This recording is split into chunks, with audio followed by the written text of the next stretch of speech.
Low Ram, ಯಾರ್ದು phone? ಮಾತಾಡು. ಅಣ್ಣ ಅದು ಹಾಸ್ಪಿಟಲ್ ಅಣ್ಣ. ಇರು, ನಾ ಮಾತಾಡ್ ಬರ್ತೀನಿ.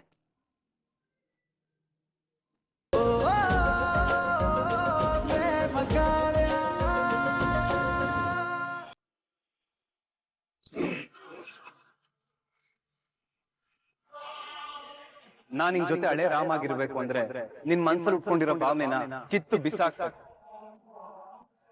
ನನ್ ಮೇಲಿರೋ ಪ್ರೀತಿನ ಮರೆತು ಮಹಾದೇವ್ನ ಮದ್ವೆ ಅವನ ಮದ್ವೆ ಆದ್ರೆ ಖಂಡಿತ ಚೆನ್ನಾಗಿರುತ್ತೆ. ಇಲ್ಲ ಇಲ್ಲ, ನನ್ ಪ್ರೀತಿನ ನಾನು ಉಳಿಸ್ಕೊಳ್ಳೇಬೇಕು. ನಂದು ಸತ್ಯವಾದ ಪ್ರೀತಿ. ಅಪ್ಪ ಅಮ್ಮಂಗೆ ಇವತ್ತೇ ವಿಷಯ ಹೇಳಿ ಮಹಾದೇವ ಜೊತೆ ಮದ್ವೆ ನಡೀದಿರೋ ಹಾಗೆ ನೋಡ್ಕೋತೀನಿ. ಶಾರದಾ, ಎಲ್ಲ ಬೇಗ ಬೇಗ ಆಗಿ ಪ್ರೇಮದೊಂದು ಮದುವೆ ಆಗ್ಬಿಟ್ರೆ ನನಗಷ್ಟು ಸಾಕು. ಹೌದು ರೀ, ಒಂದು ಒಳ್ಳೆ ಮನೆತನ ಸೇರ್ತಿದ್ದಾಳ ಅವಳು. ನಮ್ಗವಳ ಮದ್ವೆ ಚಿಂತೆ ಬಗೆಹರಿತು.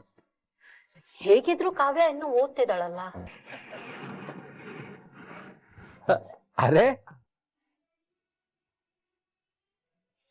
ಅರೆ ಕಾವ್ಯ, ಹೇಳ್ ಕಳ್ಸಿದ್ರೆ ಗಾಡಿ ಕಳಿಸ್ತಾ ಇದ್ನಲ್ಲಮ್ಮ. ಪರವಾಗಿಲ್ಲಪ್ಪ, ಆಟೋದಲ್ಲಿ ಬಂದೆ. ಸರಿ, ಅಕ್ಕ ಇಲ್ಲಪ್ಪ? ಇಲ್ಲೇ ಎಲ್ಲ ಹೊರಗಡೆ ಹೋಗಿದ್ದಾಳ ಕಣೆ, ಬರ್ತಾಳೆ.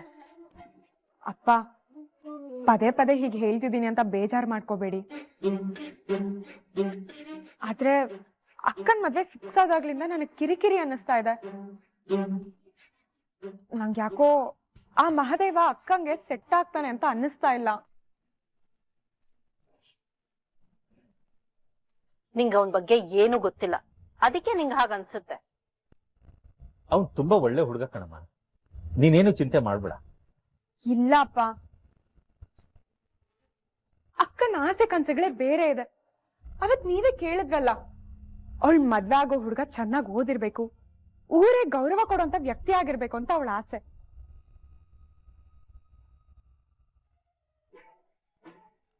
ಆದ್ರೆ ಆ ಯಾವ ಕ್ವಾಲಿಟೀಸು ಮಹಾದೇವನಲ್ಲಿ ಇಲ್ಲ. ಸರಿಯಾಗಿ ಓದಿಲ್ಲ, ಊರ್ ತುಂಬಾ ಗಲಾಟೆ ಮಾಡ್ಕೊಂಡು ಕೇಸ್ ಮಾಡ್ಕೊಂಡಿದ್ದಾನೆ.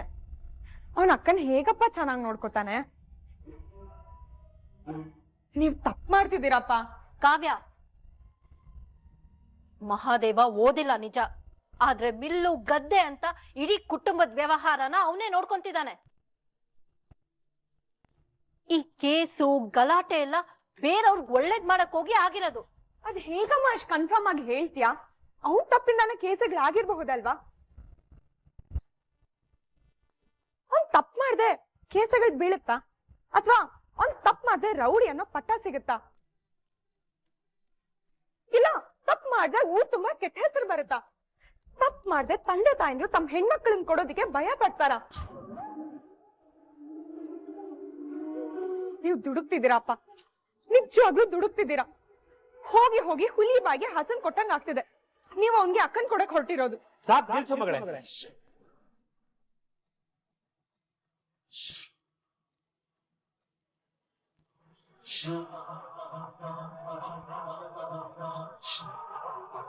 ಆ ಹುಡುಗನ ಬಗ್ಗೆ ನಿನ್ಗೇನ್ ಗೊತ್ತು?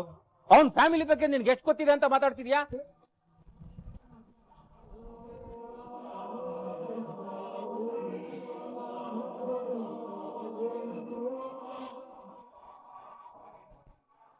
ನನಗ್ ತಂಗಿ ಸಮಾನ ಆಗಿರೋ ಕಲ್ಯಾಣಿ ಮಗ ಅವನು. ನಾನು ಕೆಳಕ್ ಬಿದ್ದಾಗ ನನ್ನ ಮೇಲಕ್ಕೆ ಎತ್ತಿರೋ ಪ್ರಾಣ ಸ್ನೇಹಿತನ ಮಗ. ಅವನ್ ಏನು ಎತ್ತ ಅಂತ ನನಗ್ ಚೆನ್ನಾಗ್ ಗೊತ್ತು.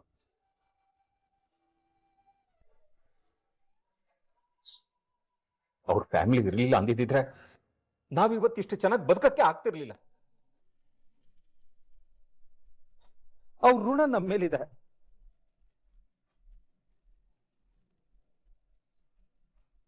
ಆ ಋಣ ನೆನಪಲ್ಲಿ ಇಟ್ಕೊಂಡೆ ನನ್ನ ಮಗಳನ್ನ ಅವನಿಗೆ ಕೊಡ್ತೀನಿ ಅಂತ ಭಾಷೆ ಕೊಟ್ಟು ಬಂದಿರೋ. ಆ ಭಾಷೆನ ನನ್ನ ಪ್ರಾಣ ಕೊಟ್ಟಾದ್ರೂ ನೆರವೇರಿಸ್ತೀನಿ. ಹಾಗಾಗಿ ಈಗಾಗ್ಲೇ ಫಿಕ್ಸ್ ಆಗಿರೋ ಮದುವೆ ಬಗ್ಗೆ ತಕರಾರು ಮಾಡಿ ಮಾತಾಡೋದು ನನ್ಗಿಷ್ಟ ಇದೆ. ಇನ್ನು ಮುಂದೆ ಅದ್ರ ಬಗ್ಗೆ ಈ ಮನೇಲಿ ಮಾತಾಡ್ಕೂಡ್ದು. ಮಾತಾಡಿದ್ರೆ ನನ್ಗೆ ಇಷ್ಟ ಆಗಲ್ಲ.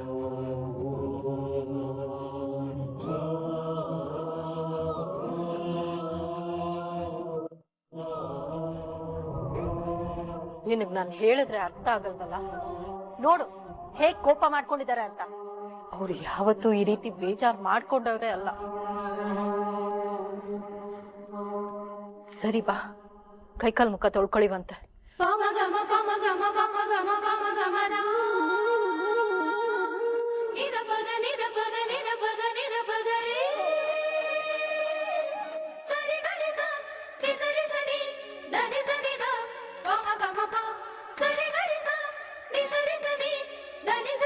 ನಾನ್ ನೆಲಕ್ಕಿದ್ದಾಗ ನನ್ನನ್ನು ಎತ್ತಿ ಹಿಡಿದಿರೋ ಪ್ರಾಣ ಸ್ನೇಹಿತನ ಮಗ ಅವನು ಏನ್ ಎತ್ತ ಅಂತ ನನಗ್ ಚೆನ್ನಾಗ್ ಗೊತ್ತು. ಅವ್ರ ಫ್ಯಾಮಿಲಿ ಇರ್ಲಿಲ್ಲ ಅಂದಿದ್ರೆ ನಾವಿವತ್ತು ಇಷ್ಟು ಚೆನ್ನಾಗಿ ಬದುಕಕ್ಕೆ ಆಗ್ತಿರ್ಲಿಲ್ಲ. ಅವ್ರ ಋಣ ನಮ್ಮ ಮೇಲೆ ಇದೆ.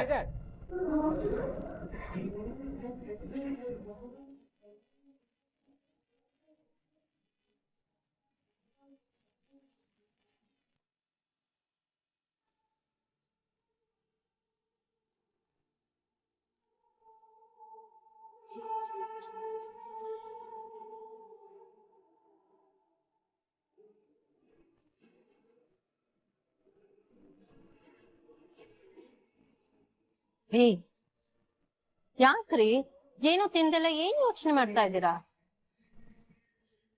ಏನಿಲ್ಲ ಕಡೆ, ಪ್ರೇಮ ಮದುವೆ ಆಗಿ ದೊಡ್ಡದ ಮನೆಗೆ ಹೋಗ್ಬಿಟ್ರೆ ಇಡೀ ಮನೆ ಬಣ ಬಣ ಅನ್ಸುತ್ತೆ. ಕಾವ್ಯನ ಕೆಲ್ಸಕ್ಕೆ ಅಂತ ಬೆಂಗಳೂರು ಸೇರ್ಕೋತಾಳೆ. ಆ ಮನೆಗೆ ನಾವಿಬ್ರೇ ಆಗ್ಬಿಡ್ತೀವಿ. ಅದೆಲ್ಲ ನೆನೆಸ್ಕೊಂಡ್ರೆ ಮನ್ಸಿಗೆ ತುಂಬಾ ಭಾರ ಆಗುತ್ತೆ. ನೋಡ್ರಿ, ನೀವೇನು ಯೋಚನೆ ಮಾಡ್ಬೇಡಿ. ಪ್ರೇಮ ಏನ್ ದೂರ ಹೋಗ್ತಿದ್ದಾಳ? ಪಕ್ಕದೂರ್ಗೆ ತಾನೆ. ನಮಗ್ ಬೇಕು ಅಂತಂದಾಗ ನಾವ್ ಹೋಗಿ ಅವಳನ್ನ ನೋಡ್ಕೊಂಡ್ ಬರ್ಬೋದು. ಅವಳು ಅಷ್ಟೇ, ಅವಳಗ್ ಅನ್ಸ್ದಾಗ ಅವಳು ನಮ್ಮನ್ ನೋಡಕ್ ಬರ್ಬೋದು. ನೀವೀಗೇನು ಯೋಚನೆ ಮಾಡ್ತಿರಂಗೆ ತಿಂಡಿ ತಿನ್ನಿ.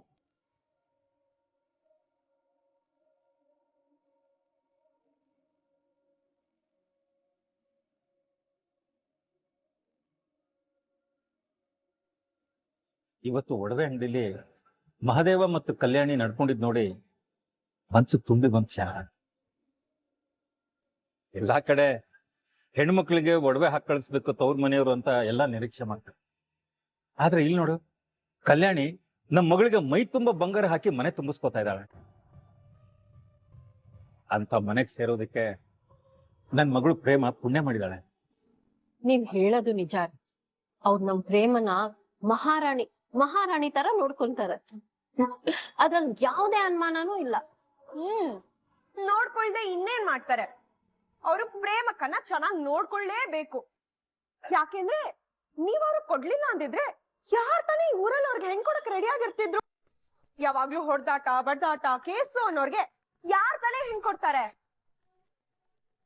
ನೀವ್ ಒಪ್ಕೊಂಡಿದ್ದೀರಲ್ಲ, ಅದಕ್ಕೆ ಅವರು ಒಳ್ಳೆಯವ್ರ ತರ ನಾಟಕ ಆಡ್ತಿದ್ದಾರೆ. ಕೆಟ್ಟವ್ರಿಗೆನೆ ತಾವ್ ಒಳ್ಳೆಯವ್ರು ಅಂತ ತೋರಿಸ್ಕೊಳ್ಳೋ ಅವಶ್ಯಕತೆ ಬರೋದು, ಒಳ್ಳೆಯವ್ರಿಗೆ ಅವಶ್ಯಕತೆ ಇರೋದಿಲ್ಲ. ಮುಚ್ಚೆ ಬಾಯ್. ನಿಂಗ ಅವ್ರ ಬಗ್ಗೆ ಏನ್ ಗೊತ್ತು ಅಂತ ನೀನ್ ಈ ರೀತಿ ಮಾತಾಡ್ತಿದ್ಯಾ? ನಾವ್ ಕಷ್ಟ ಕಾಲದಲ್ಲಿದ್ದಾಗ ನಮಗ್ ಸಹಾಯ ಮಾಡಿದ್ದೆ ಅವ್ರು ನಮಗ್ ಸಹಾಯ ಮಾಡಿದ್ರಿಂದಲೇ ಇವತ್ತು ನೀನ್ ಇಷ್ಟು ಒಳ್ಳೆ ಹೋಟೆಲ್ ಕುತ್ಕೊಂಡು ತಿಂತಾ ಇರೋದು. ಏನು ಗೊತ್ತಿಲ್ದಿರಂಗೆ ಏನೇನೋ ಮಾತಾಡ್ಬೇಡ ಕಾವ್ಯ. ನಾನ್ ಸತ್ಯನೇ ಮಾತಾಡ್ತಿದೀನಿ ಅಮ್ಮ. ನಿಮ್ಗೆ ಇವಾಗ ಅರ್ಥ ಆಗೋದಿಲ್ಲ. ಅಕ್ಕ ಒಂದಿನ ಕಣ್ಣೀರ್ ಹಾಕೊಂಡು ನಿಮ್ ಮುಂದೆ ಬಂದು ನಿಂತ್ಕೋತಾಳಲ್ಲ, ಅವಾಗ ಅರ್ಥ ಆಗುತ್ತೆ. ಇಲ್ಲ ಕಾವ್ಯ, ಆ ರೀತಿ ಆಗೋದಕ್ಕೆ ಸಾಧ್ಯನೇ ಇಲ್ಲ. ಪ್ರೇಮನ್ ಕಣ್ಣಲ್ಲಿ ಕಣ್ಣೀರಲ್ಲ, ಒಂದು ಸಣ್ಣ ಧೂಳು ಬೀಳ್ದೇರಾಗ ನೋಡ್ಕೋತಾರೆ. ನೋಡ್ಕೋತಾನೆ.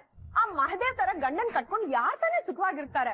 ಮಾತೆತ್ತಿದ್ರೆ ಜಗಳ, ಹೊಡೆದಾಟ, ಕೇಸು ಅಂತ ಅರ್ಧ ಜೀವನನ ಸ್ಟೇಷನ್ ಅಥವಾ ಕೋರ್ಟಲ್ಲೇ ಕಳಿತಾನೆ. ಇನ್ನ ಮಕ್ಕಳು ಎಲ್ಲಿ ಅಂತ ಟೈಮ್ ಕೊಡ್ತಾನೆ, ಎಲ್ಲಿ ಅಂತ ಚೆನ್ನಾಗಿ ನೋಡ್ಕೋತಾನೆ? ನಿಮ್ ಎಷ್ಟ್ ಹೇಳಿದ್ರು ಅಷ್ಟೇ.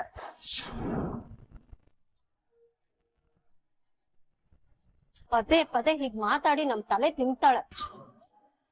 ಹೋಗ್ಲಿ ಬಿಡು ಶಾಪ. ಪ್ರೇಮ ಮೇಲಿನ ಕಾಳಜಿಯಿಂದ ಈ ರೀತಿ ಮಾತಾಡ್ತಿದ್ದಾಳ. ಅವತ್ತು ನಾನು ಅವಳ ಮೇಲೆ ಅಷ್ಟೊಂದು ಕೋಪ ಮಾಡ್ಕೋಬಾರ್ದಾಗಿತ್ತೆ.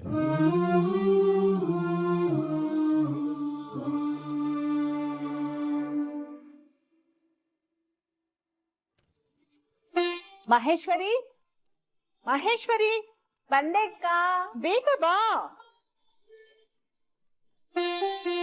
ಏನಕ್ಕ? ಕೂತ್ಕೋ ಕೂತ್ಕೋ. ಮಹೇಶ್ವರಿ, ಈ ಡಾಬು, ಓಲೆ, ನೆಕ್ಲೆಸು ಇದೆಲ್ಲ ಹೇಗಿದೆ?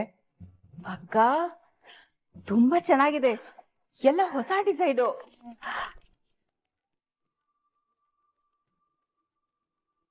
ಯಾರ್ಗಕ್ಕ ಇಷ್ಟೊಂದು ಉಡ್ವೆ? ಇನ್ಯಾರ್ಗೆ? ನನ್ ಸೊಸೆ ಪ್ರೇಮಾಗೆ.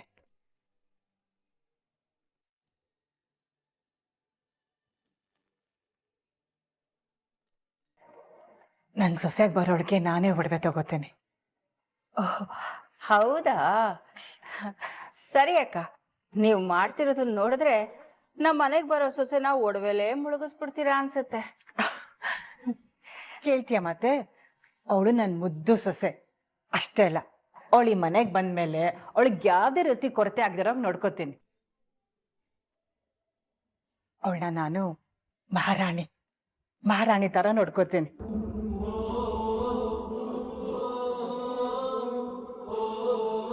ಹೌದು. ನಾನು ಸುಮ್ಮನೆ ಕೇಳ್ತೀನಿ, ಈ ಅತ್ತೆ ಸೊಸೆ ಮಧ್ಯೆ ಜಗಳ ಏನ್ ಬರಲ್ವಾ? ಆ ಅವಕಾಶನೇ ಕೊಡಲ್ಲ ನಾನು. ಒಂದ್ ಮಾತು ನಾನು ಅನ್ಸ್ಕೊಂಡ್ರು ಪರವಾಗಿಲ್ಲ, ಅವಳಿಗೆ ಮಾತ್ರ ಯಾವ್ದೇ ರೀತಿ ತೊಂದರೆ ಆಗದಿರೋ ಹಾಗೆ ನಾನು ನೋಡ್ಕೋತೇನೆ. ಈ ಮನೇಲಿ ಅವಳು ಹೇಗಿಷ್ಟನೋ ಹಾಗಿರ್ಬೋದು, ಎಲ್ಲ ರೀತಿ ಸ್ವಾತಂತ್ರ್ಯನೂ ಇರತ್ತೆ ಅವಳಿಗೆ. ಓಹೋ, ಹಂಗೆ.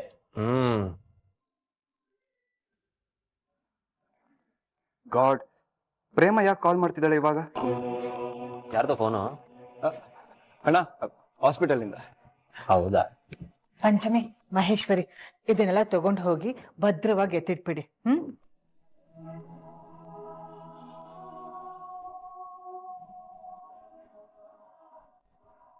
ಅಮ್ಮ, ಈ ಸತ್ಯನಾರಾಯಣ ಮಾಮ ಒಬ್ಬ ಮಗಳನ್ನೇನೋ ಶಾಂತವಾಗಿ ಬೆಳೆಸೋರೆ, ಆದ್ರೆ ಇನ್ನೊಬ್ಳೇನಮ್ಮ ಮುಖದಲ್ಲಿ ಯಾವಾಗ್ಲೂ 3/4 kg ಕೋಪ ಇಟ್ಕೊಂಡು ಒಳ್ಳೆ ಭದ್ರಕಾಳಿ ತರ ಆಡ್ತಾ ಇರ್ತಾಳೆ. ಯಾಕೋ ಹಾಗಂತ್ಯ? ಮತ್ತಿನೇನಮ್ಮ, ನೀನೇ ನೋಡಿಲ್ವಾ ಅವಳು ಆಡಿದ ರೀತಿನ ಒಡವೆ ಅಂಗಡಿದೆ. ನಿಜ ಹೇಳ್ತೀನಿ, ಅವಳು ಯಾವನ್ ಮದ್ವೆ ಆಯ್ತಾನೋ ದಿನ ನರ್ಕ ನೋಡ್ತಾನೆ. ಅವಳ ಜೊತೆ ಬಾಳಕ್ಕಾಗದೆ ಸನ್ಯಾಸಿ ಆಗ್ಬಿಡ್ತಾನೆ ಪಕ್ಕ. ಸಾಕು, ಸುಮ್ನಿರು. ಅವಳಗ ಅನ್ಸದ್ನ ನೇರವಾಗಿ ಹೇಳ್ತಾಳಷ್ಟೇ.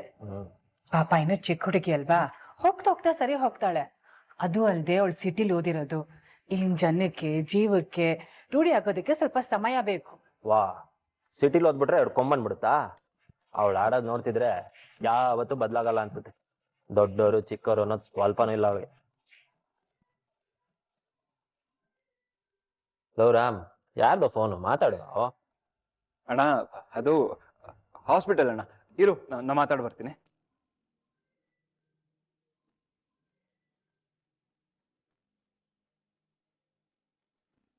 ದೊಡ್ಡಮ್ಮ ಈ ಮದ್ವೆ ಬಗ್ಗೆ ಎಷ್ಟೊಂದು ಹೋಪ್ ಇಟ್ಕೊಂಡಿದ್ದಾರೆ. ಪ್ರೇಮಗೋಸ್ಕರ ಏನೆಲ್ಲ ಮಾಡ್ತಿದ್ದಾರೆ. ಆದ್ರೆ ಪ್ರೇಮ ಅಣ್ಣನೇ ಆಗಲ್ಲ ಅಂತಿದ್ದಾಳೆ. ಅವಳೇನಾದ್ರೂ ನಿಜ ಹೇಳಿ ಈ ಮದ್ವೆ ನಿಂತೋದ್ರೆ? ನೋ, ಹಾಗೆ ಮಾತ್ರ ಆಗ್ಬಾರ್ದು. ಹಾಗೇನಾದ್ರೂ ಆದ್ರೆ ದೊಡ್ಡಮ್ಮನ ಹೃದಯನೇ ಒಡೆದೋಗುತ್ತೆ.